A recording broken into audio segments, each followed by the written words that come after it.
आचार्य श्री विमल सागर महाराज की जय। आचार्य श्री तपस्वी सम्राट सरस्वती सागर महाराज की जय। आचार्य श्री सुंदर सागर महाराज की जय। अहिंसामय विश्वधारमय की जय। जिनवाणी माता की सुनेमती माता जी की जय। हरिका संघ की जय। वंदे मातरम। अब शिष्य ने प्रश्न किए थे तो गुरुदेव ने भी उत्तर दिया था कि वह साधु निर्विकल्प रहता है, किसी भी प्रकार के विकल्प को नहीं करता है। कैसा है, कहाँ है, किसका है, क्यों है, इस तरह के कोई भी विकल्प संकल्प संसार के परद्रव्यों में नहीं करता है। वह सिर्फ इन विकल्पों को कहाँ करता है। अब शिष्य पूछता है कि विकल्प कहीं तो उठते होंगे। तो गुरुदेव कहते हैं कि हे भाई, हे शिष्य, वे विकल्प सिर्फ अपनी आत्मा में ही करता है कि आत्मा तू कैसा है। ये विकल्प कहाँ कहाँ करता है। किमिदम किरीदशम तस्य। तो यह आत्मा क्या है, यह विकल्प करता है। मतलब आत्मा क्या है। आत्मा एक द्रव्य है। उस द्रव्य में क्या है, ज्ञान और दर्शन है। ज्ञान और दर्शन क्या है, मेरी आत्मा का स्वभाव है। किमिदम क्रियशम। और यह कैसा है, तो यह ज्ञान और दर्शन कैसा है। यह ज्ञान और दर्शन,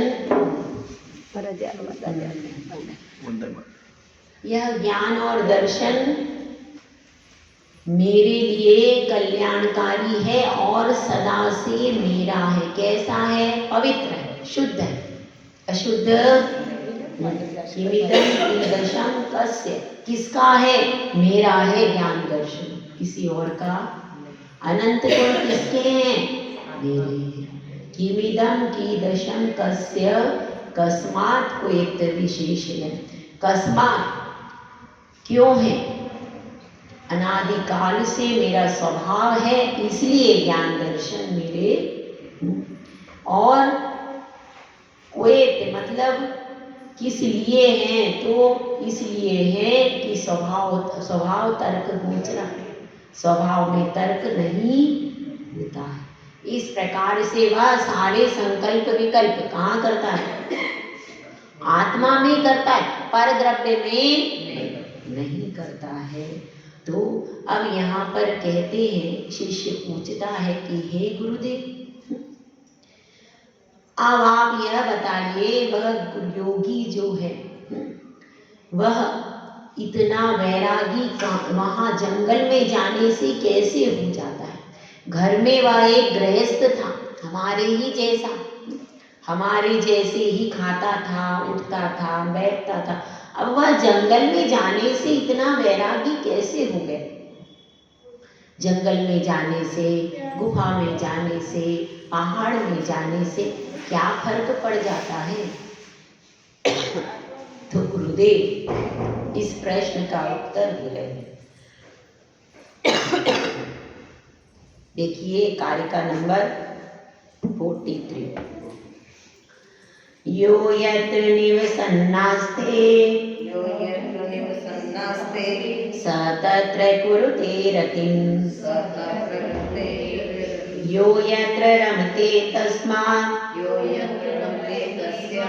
धन्यत्र स न गच्छति। इसमें आचार्य ऋषि कह रहे हैं, जो यत्र निवसन्नास्ते, जो जहाँ पर रहता है, फिर वह वहीं पर, स तत्र कुरुते रतिम्, वह वहीं पर प्रेम करता है, वहीं पर रति करता है। जो यत्र रमते, और जो यहाँ पर जहाँ पर रहता है, तस्मात् अन्यत्र, वहाँ से अन्यत्र, स न गच्छति, कहीं पर भी जाता नहीं। हमारे रहने के ऊपर, अगर हम घर में रहते तो घर के योग्य ही विचार बनते हैं। जब हम वन में जाते हैं तो वन के योग्य विचार बनते। लंबे समय तक, थोड़े समय तो लगता है भाई, चौमासा करके हम कहीं से आते हैं तो हमें भी 2-4 दिन थोड़ा सा अलग टाइप का लगता है। 2-4 दिन वही सब बातें, वहाँ के मंदिर, वहाँ की धर्मशाला, वहाँ के लोग, 2-4 दिन। उसके बाद फिर उसी जगह पर हम लोग रहने लगते हैं तो वही स्थान पर रहते रहते एक सामान्य बात लगने लगती है। इसी तरह से यहाँ पर कहा गया है कि जो जहाँ पर रहता है वहीं पर प्रेम करता है। आप लोग घर में कितने सालों से रह रहे, तो इतने सालों भी रहकर भी आप उबे नहीं घर से, उबे क्या, वहीं पे अच्छा लगता है। और आप कितनी ही शादी में गए, खूब अच्छी अच्छी मिठाइयाँ हैं, अब आपकी कह रही है मौसी कि 2 दिन और रुक जाओ, 2 दिन और रुक जाओ, मिठाई और खा लो, तो तुम रुकोगी क्या? क्यों, वहाँ पे मिठाई अच्छी अच्छी है ना जी। वो भले कितनी ही मिठाई दे दे, कितने ही समोसे खिला दे, लेकिन फिर भी भाई अब तो 2 दिन के बाद लगता है अपना घर अच्छा है। अपने घर में भले रूखी रोटी भी है तो भी व्यक्ति कहाँ आना चाहता है, अपने घर पे आना चाहता है।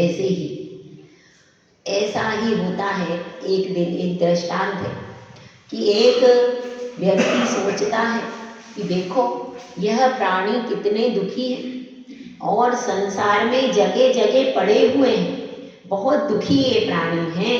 तो जो जीव बिल्कुल गलत जगह पर पड़ा हुआ है, बहुत दुखी है, तो उसको उस गलत जगह से निकालना चाहिए। ऐसा सोच करके एक देव आता है और वह देखता है कि एक नाली में कुत्ता रो रहा। अब उसने सोचा भैया ठंडी तो बहुत है और यह नाली में रो रहा है, तो इसको अपन को बाहर निकालना चाहिए। वह कुत्ते को नाली में से बाहर निकाल करके अब वह थोड़ी देर तो कुत्ते ने इधर उधर झटका झटकी करी। मालूम है ना आपको, कुत्ता जब नाली से निकलता है तो क्या करता है, ऐसे पूरा झटक देता है। तो ऐसे ही उसने पूरा कान हिला हिला के सब झटक दिया। और झटकने के बाद उन्होंने सोचा भाई अब अच्छा हो गया, और वो अपने कार्य पर आगे बढ़ने लगे। इतनी देर में देखा वापिस वह कहाँ चला गया, उसी नाली में। उसने सोचा, उसने कहा कुत्ते से, भाई तुम पहले, मैंने तुम्हें निकाला, तुम वहाँ क्यों जाते हो? फिर तुम पहले रो भी रहे थे, तो उसको क्या लगता है, उसको वहीं पे अच्छा, क्योंकि वही उसका घर है। तो वह पूछता है कि तुम्हें मैं ले जाऊंगा कहाँ, स्वर्ग में चलो। तो वह कहता है वहां पर नाली है क्या कह रहा है वो, वहां पर नाली ऐसी इसी टाइप की गंदी नाली वहां पर है क्या? तो उसने कहा ठीक है भाई तुम यहीं पे रहो, वहां पर नाली वाली मिलने वाली नहीं। ऐसी दशा किसकी भाई, आप लोगों को भी। कोई कितना ही कहे भाई मोक्ष में सुख है, तो क्या, अरे यहाँ पर कितना सुख है, पोता पोती मिलते हैं, बहू मिलती है, हैं, और क्या क्या मिलता है यहाँ पर, सब सुख यहीं पर है, घर में, मेरे घर में सारे सुख है। ऐसा सोचते अज्ञानी जीव। तो अब इसमें देखिए एक बहुत अच्छी कहानी है, इसमें आई है किताब में, वसुनंदी महाराज जी का है ये टीका, बहुत अच्छी कहानी है। इसमें आप सुनोगे, समय तो हो रहा पर कहानी बहुत अच्छी है, बहुत प्रेरणादायक कहानी। एक माँ थी, गरीब थी, गांव में रहती थी। उसकी मन में बस एक इच्छा थी कि मेरा बेटा बड़ा आदमी बन जाए। मैं तो दुखी हूँ, गांव में रहती हूँ, खाने को भी ज़्यादा नहीं है, लेकिन मैं जितनी भी मेहनत करती हूँ दूसरों के घर में काम कर कर के, वह मेहनत कर कर के पैसा इकट्ठा करती है और अपने बच्चे को पहले तो प्राइमरी आदि पढ़ाती है। बच्चा ब्रिलियंट है, एकदम टॉपर था, तो फटाफट क्या होने लगा, उसको कुछ माता की सहायता हो गई और उसको लगातार स्कॉलरशिप्स मिलती चली गई। और वह कैसा हो गया, धीरे धीरे आगे बढ़ गया। फिर वह गांव के स्कूल से भी कहाँ चला गया, शहर के स्कूलों में चला गया। और फिर वहाँ से भी प्रमोशन दर प्रमोशन वो आगे बढ़ता चला गया। और बढ़ते बढ़ते उसने CS आदि कर लिया। जब कंपनी सेक्रेटरी आदि का कोर्स कर लिया तो एक बहुत बड़ी कंपनी में GM बन गया। और वह फिर तो शहर में ही रहने लगा। जो बच्चे शहर में एक बार बस जाते हैं, अब घर में कोई उनसे कहे भैया गांव में बड़ी जमीन है, गांव में मकान है, क्या उनको गांव में वापस आते हैं क्या? वो उनको कहाँ अच्छा लगता है? उनको शहर में ही अच्छा लगता है। क्यों? क्योंकि वह आपने बचपन से ही उनको हॉस्टल में डाल दिया, उन्होंने देखा ही नहीं कुछ गाँव, वहाँ पर हॉस्टल में डाल दिया, वहीं पर पले बड़े, वहीं की आबो हवा से वो इतने वाकिफ हो गए कि अब उनको एक आध दिन गाँव में आ जाएंगे तो यहाँ पर क्या है, यहाँ पे थिएटर है नहीं, होटल है नहीं, क्या है यहाँ पर? कुछ भी नहीं है। आप लोग बैकवर्ड हो, क्या कहते हैं? यहाँ का कल्चर पूरा बैकवर्ड है। वहाँ पर हमारे यहाँ सोसाइटी है। इस तरह से कह करके वो चले जाते हैं अपने शहर में और उनको वहीं पे अच्छा लगता है। और आप और गांव वाले जो रहते, गांव की यहाँ की कलिंजरा की माताएं, इनको कोई बड़े शहर में भेजे तो ये सब नहीं जाएंगी, जाएंगी? हमको यही कलिंजरी में ही अच्छा लगता है। कलिंजरी में ही आनंद आता है इनको।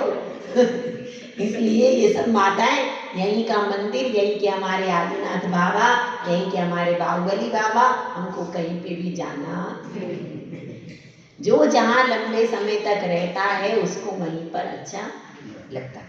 तो अब अपनी कहानी आगे चली। वह कंपनी में GM बन गया। अब उसने माँ से, उसकी माँ को वहाँ वहीं ले आया। माँ भी कभी कभी आती मिलती थी, लेकिन क्या प्रॉब्लम थी कि उसकी माँ की एक आंख पत्थर की थी, तो उसको बड़ी शर्म महसूस होती। बड़े बड़े लोगों के साथ में वो रहता था और माता भी पुराने कपड़े पहनती थी, कैसे घाघरा वगैरह जो पुराने चलते थे स्टाइल के, आधुनिक पोशाक नहीं पहनती थी। माँ तो गई वो कहाँ से पहनेगी, और उसकी एक आंख पत्थर की, तो इसको बड़ी शर्म महसूस होती थी कि मेरी माँ है और उसकी एक आंख तो पत्थर की है, मैं क्या उसको इंट्रोड्यूस कराऊँ अपने बड़े बड़े सोसाइटी के लोगों में, कैसे कहूँ कि माँ है। तो जब बड़े बड़े सभा होती थी, बहुत ज़्यादा मीटिंग्स होती थी, बहुत बड़े बड़े लोग आते थे उसके पास में, तो वो उनसे इंट्रोड्यूस नहीं कराता था कि ये मेरी माँ है। लेकिन जब अकेले में रहता था, कमरे पे आता था, तब उनके चरण छूता था, उनका अभिवादन करता था, अकेले में सम्मान करता था, लेकिन पब्लिकली उनको सम्मान नहीं करता था, ऐसे करता था। माँ ने भी कोई बात नहीं, मेरी इच्छा पूरी हो गई, मेरा बेटा अब बहुत बड़ा बन गया है, सब लोग उसका सम्मान करते, उसी में वह माँ खुश रहती थी। अब ऐसा करते करते, लेकिन उसको फील तो होता ही था कि देखो मैंने इतना, मतलब मेहनत तो मैंने की है, मेरा बच्चा है, लेकिन आज मुझको बड़ी सभा में पहचानता नहीं, जो सम्मान उसको मिलना चाहिए था वो सम्मान उसको नहीं मिलता, तो उसको दुख होता था। अब क्या होता था, पहले तो वह देश में रहता था, भारत में रहता था, अब उसके पास विदेशी कंपनी का ऑफर आया। विदेशी कंपनी का जब ऑफर आया तो उसने स्वीकार कर लिया और सबसे मिलने आया, सबसे बड़ी सभा में सबने उसको बहुत गिफ्ट्स दी और तरह तरह से सम्मान किया कंपनी की तरफ से। माँ के भी उसने चरण छुए और फिर वह माँ अपने घर पर आ गई। अब वह विदेशी कंपनी में विदेश में चला जाता है। उसके बाद एक दिन उसको सूचना मिलती है कि मेरी माँ का देहावसान हो गया। तो अब उसको सुबह सोचता है कि घर का मकान पुराना बेच देना चाहिए, अब उसका कुछ पैसा आएगा तो उसका कुछ उपयोग कर लूँगा। इस विचार से वो गांव के मकान को खोल करके वहाँ पर देखता है क्या क्या सामान पड़ा है, पुराना सामान सब पड़ा हुआ रहता। तो उसमें कुछ उसको एक डायरी मिलती है। डायरी खोल करके वो देखता है, उसमें एक लेटर होता है, वो देखता है, खोल करके पढ़ता है, पहचान जाता है कि ये राइटिंग किसकी है, उसकी माँ की। उसकी माँ की राइटिंग है। उसमें लिखा रहता है कि बेटे मेरी बहुत इच्छा थी, बहुत भावना थी कि मेरा बेटा बहुत बड़ा आदमी बने। मेरी भावना पूरी हो गई। यह मेरी भावना पूरी हो गई, लेकिन फिर भी मुझे बहुत दुख होता था जब तुम मुझे भरी सभा में पहचानते नहीं थे। और तुम्हारा कहना भी सही था, क्योंकि मेरी एक आंख पत्थर की थी। लेकिन बेटा, तुम एक बात नहीं जानते, मेरी आंख पत्थर की क्यों थी। आज मैं तुम्हें वह रहस्य बताती हूँ कि मेरी आंख पत्थर की क्यों थी। जब तुम बहुत छोटे थे, तुम्हारी एक आंख बिल्कुल खराब हो गई, तो मैंने अपनी एक आंख तुम्हें डोनेट कर दी थी। इसलिए बेटा, वह मेरी एक आंख पत्थर की थी। अब उस बेटे ने वह लेटर पढ़ा। अब उसका ऐसा लगने लगा कि जैसे कि पहाड़ उसके ऊपर टूट पड़ा। तो उस माँ ने अपने बेटे के लिए क्या नहीं किया। उसको पाला पोसा, बड़ा किया, धन संपत्ति भी लगाई, यहाँ तक कि अपने शरीर का सबसे महत्वपूर्ण अंग भी दे दिया। उसके बाद भी वह शहरी चकाचौंध में अपनी माँ की कीमत अदा नहीं कर पाया। तो ये कहानी नहीं है, ऐसी बहुत बहुत हकीकतें होती हैं। जब हम सोचते हैं कि हमारे बेटा बेटी जब गांव से बाहर जाते हैं, तो ये भूल जाते हैं कि हमारे माता पिता ने हमें कितनी मेहनत से बड़ा किया है, कितना उन्होंने हमारे लिए सहा है, और उस माँ के एहसानों का कर्ज नहीं चुका पाते। तो अब तो हर बेटा बेटी बाहर है। पहले तो एक आधा कोई होता था, कोई एक आधा जाता था, बाकी सब गांव में रहते थे। अब तो 99% आज की डेट में निशी के बराबर के बच्चे कितने हैं यहाँ गांव में? एक भी नहीं है, एक भी नहीं है। सारे गांवों की दशा ऐसी है। हम तो सब जगह फिर के आए, किसी भी गांव में निशी के बराबर के बच्चे नहीं, न लड़के हैं न लड़कियां, सब लोग बाहर ही पढ़ रहे हैं। अब ये सब बाहर बस जाएंगे और फिर आप यहाँ अकेले रह जाओ, क्योंकि आप अपनी जमीन नहीं छोड़ पाओगे, वो अपने कल्चर को नहीं, तो आपके बीच में बहुत सारा डिस्टेंस हो जाएगा, और फिर यहीं पर आप लोगों की समाधि हो जाएगी और वो वहाँ पर आराम से मगन रहे। यानी जो परिवार का जो एक सपना था ना, वो सारा टूट जाता है, बिखर जाता है। तो यहाँ पर चर्चा चल रही है कि एक योगी है, वो रहता है आत्मा में, तो आत्मा में ही रति को करता है, और वह वही रमता है पहाड़ पर, गुफाओं में, वृक्षों में। वास्तव में तो वह इनमें भी नहीं है। कहाँ है? आत्मा में। अपनी आत्मा में ही रम रहा है, और वो आत्मा से बाहर कभी भी कहीं जाता ही नहीं है। ऐसी दशा योगी की होती है। तो हम सब भी योगी की उस महादशा को प्राप्त करें। जय बोला जय सुंदर सागर महाराज की जय।